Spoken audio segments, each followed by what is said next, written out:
नमस्कार दोस्तों, आपके अपने चैनल हमारे संस्कार में आपका बहुत बहुत स्वागत है। आज हम आपके लिए कामदा एकादशी के व्रत की विधि, किस तरह से पूजा करें, किस तरह से व्रत का पालन करें, इन्हीं सब बातों के बारे में जानकारी लेकर आए हैं। चैत्र नवरात्रि और रामनवमी के बाद यह पहली एकादशी है। कामदा एकादशी का उपवास करने से सभी प्रकार के पापों से मुक्ति मिल जाती है। यह अपने नाम की तरह फल देने वाली, पुण्य प्राप्त करने वाली और सभी कष्टों का निवारण करने वाली है। कामदा एकादशी का उपवास करने से सभी प्रकार के पापों से मुक्ति मिल जाती है। हिंदू धर्म में किसी ब्राह्मण की हत्या करना सबसे भयंकर और घोर पाप माना जाता है। ब्राह्मण की हत्या का पाप भी कामदा एकादशी का उपवास करने से मिट जाता है, ऐसा हमारे शास्त्रों में वर्णित है।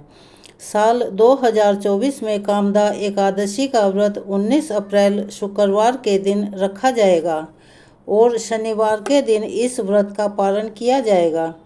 कामदा एकादशी का व्रत रखने के पीछे कई मान्यताएं जुड़ी हुई हैं। ऐसा माना जाता है कि इस दिन भगवान विष्णु ने बैकुंठ लोक के दरवाजे खोले थे, जिसमें 2 राक्षसों ने प्रवेश किया था।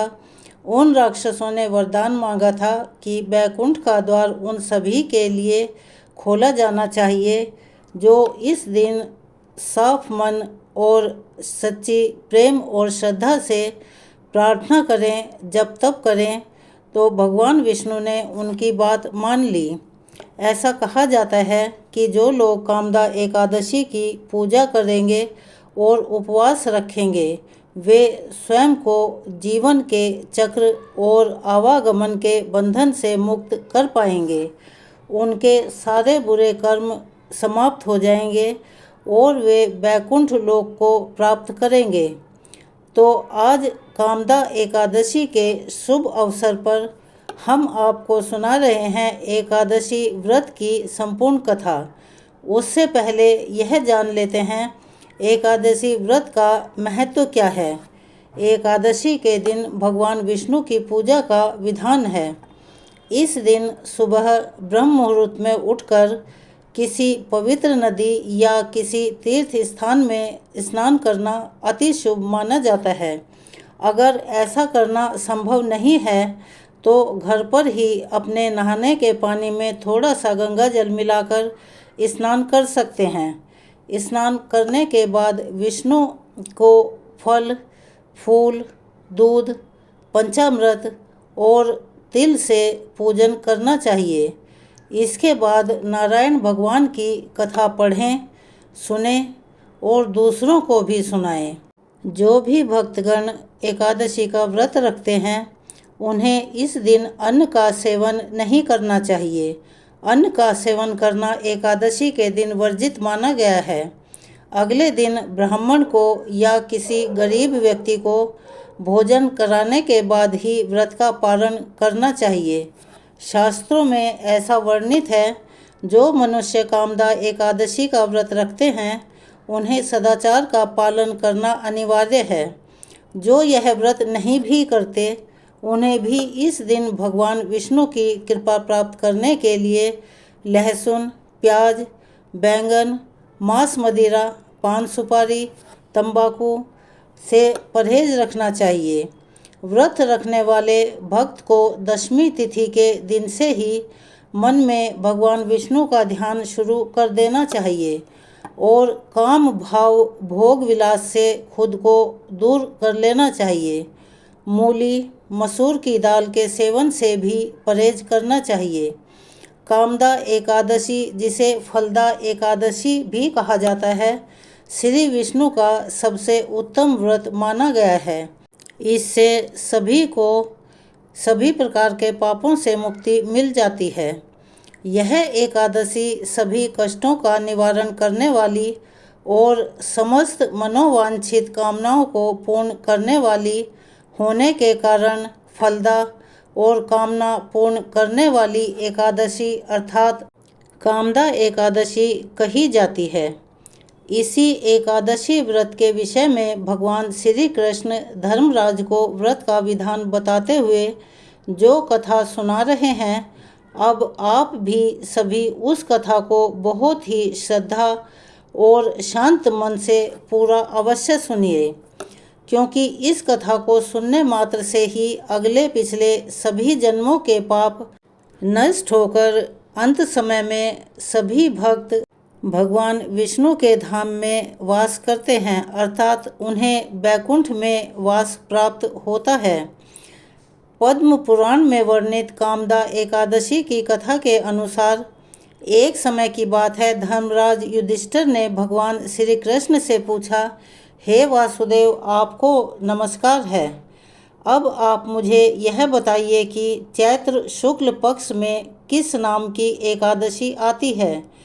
तब भगवान श्री कृष्ण बोले, राजन, एकाग्रचित्त होकर यह पुरानी कथा सुनो, जिसे एक समय वशिष्ठ जी ने राजा दिलीप के पूछने पर सुनाई थी। राजा दिलीप ने वशिष्ठ जी से पूछा था कि भगवान, मैं एक बात सुनना चाहता हूँ, चैत्र मास के शुक्ल पक्ष में किस नाम की एकादशी होती है। तब वशिष्ठ जी बोले, राजन, चैत्र शुक्ल पक्ष में कामदा नाम की एकादशी होती है। वह परम पुण्यदायी है। पाप रूपी ईंधन के लिए वह दावानल अग्नि के समान है। प्राचीन काल की बात है, नागपुर नाम का एक अत्यंत सुंदर नगर था, जहाँ सोने के महल बने हुए थे। उस नगर में पुंडरीक आदि महाभयंकर नाग निवास करते थे। पुंडरीक नाम का नाग उन्हीं दिनों वहाँ राज्य करता था। गंधर्व, किन्नर और अप्सराएं भी उस नगरी में निवास करती थी। वहीं पर एक श्रेष्ठ अप्सरा थी जिसका नाम ललिता था। वह ललित नाम के गंधर्व के साथ रहती थी, जो कि उसका पति था। वे दोनों पति पत्नी के रूप में रहते थे। दोनों ही परस्पर काम से पीड़ित रहा करते थे। ललिता के हृदय में सदा पति की ही मूर्ति बसी रहती थी और ललित के हृदय में सुंदरी ललिता का नित्य निवास रहा करता था। एक दिन की बात है, नागराज पुंडरीक राज्यसभा में बैठकर मनोरंजन कर रहे थे। उस समय ललिता का गान हो रहा था, किंतु उसके साथ उसकी प्यारी ललिता नहीं थी। गाते गाते अचानक उसे अपनी पत्नी ललिता का स्मरण हो आया, इसीलिए उसके पैरों की गति रुक गई और जीभ भी लड़खड़ाने लगी।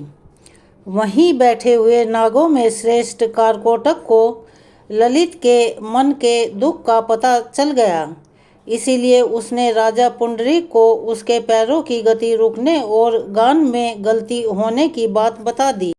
कारकोटक की बात सुनकर राजा अत्यंत क्रोधित हो उठा। क्रोध की वजह से नागराज पुंडरीक की आंखें लाल हो गई और उसने कामातुर ललित को शाप दे डाला। कहा, हे दुर्बुद्धि, तू मेरे सामने गान करते समय भी अपनी पत्नी के प्यार के वशीभूत हो गया, इसीलिए जा तू राक्षस हो जा। महाराज पुंडरीक के ऐसा कहते ही वह गंधर्व राक्षस योनि में बदल गया। उसका मुख भयंकर और विकराल हो गया, आंखें लाल हो गई, देखने मात्र से ही भय उपजने लगा। रूप ऐसा भयंकर राक्षस होकर वह अब कर्म का फल भुगतने लगा। इधर ललिता अपने पति की विकराल आकृति देखकर मन ही मन बड़ी चिंतित हो उठी। भारी दुख से कष्ट पाने लगी और सोचने लगी कि अब मैं क्या करूं, कहाँ जाऊं। मेरे पति पाप से इतने परेशान हो रहे हैं। वह रोती हुई घने जंगलों में पति के पीछे पीछे घूमने लगी। वन में उसे एक अत्यंत सुंदर आश्रम दिखाई दिया, जहाँ एक शांत मुनि बैठे हुए थे। उनका किसी भी प्राणी के साथ कोई भी बैर विरोध नहीं था। ललिता बड़ी तेजी से वहाँ गई और मुनि को प्रणाम करके उनके चरणों में गिर पड़ी। मुनि बड़े ही दयालु थे। उस दुखी स्त्री को देखकर वे इस प्रकार बोले, हे पुत्री, तुम कौन हो और कहाँ से आई हो? मेरे सामने सब बातें बताओ। ललिता बोली, हे मुनिश्रेष्ठ, वीर धनवा नाम वाले एक गंधर्व हैं। मैं उन्हीं महात्मा की पुत्री हूँ और मेरा नाम ललिता है। मेरे पति ललित अपने पाप दोष के कारण राक्षस हो गए हैं और उनकी ऐसी अवस्था देखकर मुझे बिल्कुल भी अच्छा नहीं लग रहा है। हे मुनिश्रेष्ठ, इस समय मेरा जो कर्तव्य हो वह कृपा करके आप मुझे बताइए। हे विप्र, जिस पुण्य के द्वारा मेरे पति राक्षस योनि से मुक्ति पा जाएं, कृपया उसका उपदेश मुझे दीजिए। तब ऋषि बड़े विनम्र भाव से बोले, इस समय चैत्र शुक्ल पक्ष की कामदा नाम की एकादशी तिथि आने वाली है, जो सब पापों का नाश करने वाली और अति उत्तम है। तुम उसी का विधि विधान पूर्वक व्रत करो और इस व्रत का जो भी पुण्य तुम्हें मिले उसे अपने पति को दे दो। पुण्य देने पर एक पल में उसके शाप का अंत हो जाएगा। भगवान श्री कृष्ण कहते हैं, मुनि का ऐसा वचन सुनकर ललिता को बड़ी प्रसन्नता हुई। उसने विधि विधान से एकादशी का उपवास करके द्वादशी के दिन पारण किया। उन्हीं ब्रह्म ऋषि के समीप ही भगवान वासुदेव के श्री विग्रह के समक्ष अपने पति के उद्धार के लिए यह वचन कहा कि मैंने जो यह कामदा एकादशी का उपवास किया है, उसके पुण्य के प्रभाव से मेरे पति का राक्षस भाव दूर हो जाए। वशिष्ठ जी कहते हैं, ललिता के इतना कहते ही उसी क्षण ललित का पाप दूर हो गया। उसने दिव्य देह धारण कर लिया और वह राक्षस भाव भी चला गया। उसे पुनः गंधर्व तेज की प्राप्ति हो गई। राजन, वे दोनों पति पत्नी कामदा के प्रभाव से पहले की अपेक्षा और भी सुंदर रूप धारण करके विमान में सवार होकर अत्यंत शोभा पाने लगे और बैकुंठ को चले गए। यह वृतांत सुनकर सभी को इस व्रत का नियम पूर्वक पालन करना चाहिए। मैंने लोगों के हित के लिए आपके सामने इस व्रत का वर्णन किया है। कामदा एकादशी ब्रह्म हत्या आदि पापों, पिशाच आदि दोषों का भी नाश करने वाली है। राजन, इसके पढ़ने और सुनने से वाजपेयी यज्ञ का फल मिलता है। तो चलिए मेरे साथ एक बार बोलिए, ओम नमो भगवते वासुदेवाय नमः। लक्ष्मी माता की जय हो, नारायण भगवान की जय हो। अगर आपने हमारे चैनल को अभी तक सब्सक्राइब नहीं किया है, आप चैनल पर नए हैं, तो प्लीज़ हमारे चैनल को सब्सक्राइब करें। हमारी वीडियो को एक प्यारा सा लाइक भी दे दें। कमेंट्स बॉक्स में ओम नमो भगवते वासुदेवाय नमः या जय हो लक्ष्मी माता की लिखना ना भूलें। बेल आइकन को भी दबाएं ताकि हमारी आने वाली हर वीडियो की जानकारी नोटिफिकेशन के ज़रिए आपको जल्दी मिल जाया करे। हमारी वीडियो को ज़्यादा से ज़्यादा शेयर करें। चलिए, इसी के साथ आपको बहुत बहुत धन्यवाद।